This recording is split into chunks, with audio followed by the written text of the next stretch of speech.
Today I want to talk about things that home buyers don't expect when they're buying their first house.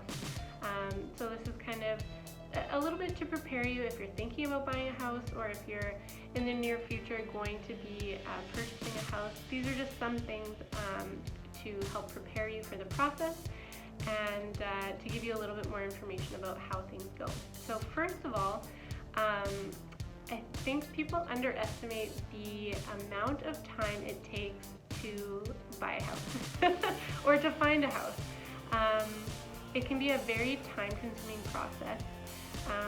Listings online are very different from listings in person, and so it takes a lot of going to houses, seeing what they look like in person, comparing one house to another house. So it's a lot of in-person time. It's a lot of looking online, and real estate agents can help you in that sense, because we can set you up on a portal which is kind of a narrowed down version of Realtor.ca, so you don't have to keep looking back and asking, did we look at this house? What was it we didn't like about this house? Why does this house keep coming up? Sometimes when prices drop, houses will keep coming up at the top of the list. So that can help you kind of save some time in that area, but it's still a lot of time-consuming research and in-person stuff. So that, I think, is the first thing that most people when they're buying a house don't realize. And then the second thing is, especially if you're shopping in the spring market or in the fall market, or just in general, if you are looking in Winnipeg kind of between $250,000 to $350,000, there can be a lot of competition, other buyers who are looking for the same thing that you're looking for. And when those houses come on the market, you may like it, you may want to put an offer on it, but you may end up not purchasing the house. And so there's time to find the perfect house, there's time to kind of do all of that research, and then when you find the one, then sometimes it ends up being multiple offers and you may not get that particular house. So it's important to, although it's hard, and I'll say this, outright, it's advice that I give people, and I know how hard it is not to, but it's important not to fall in love with a house, just simply because you may not end up with that house, and it's always going to be the one that got away. I always say, if it's meant to be, it's meant to be. I talk to my clients a lot about pricing and what kind of an offer to put in, what kind of an offer would be realistic and what the house is worth, and then also what kind of an offer means that you're overpaying for the house, and how high is too high, kind of thing. So as much as you may love a house, I never want you to overpay for a house, and so we kind of talk about that, and unfortunately sometimes that means that you don't end up getting the house that you want, and so the search begins again, and you find another one that you love. So that can be something that's unexpected. I think lots of people think the hardest part is going to be finding the house that you love, but sometimes it's not the hardest. It's actually finding a house that you love in your budget that's worth the price that it's selling for. So that's number 2.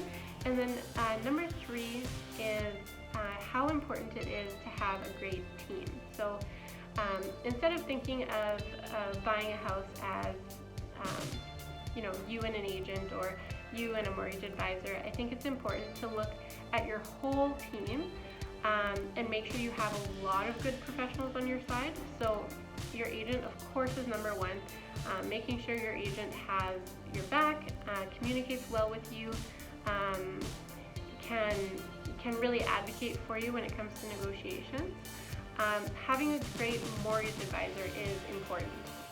When it comes down to crunch time, especially in the spring when we're getting into multiple offers, it's important to be able to put tight deadlines and have somebody who's there, who's answering the phone, who can respond to that tight deadline.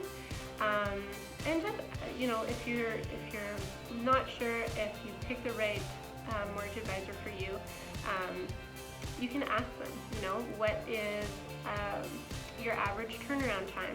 Do you have all the documents you need from me? Is there anything else you might need before we write an offer so that we can speed up the process after we write an offer?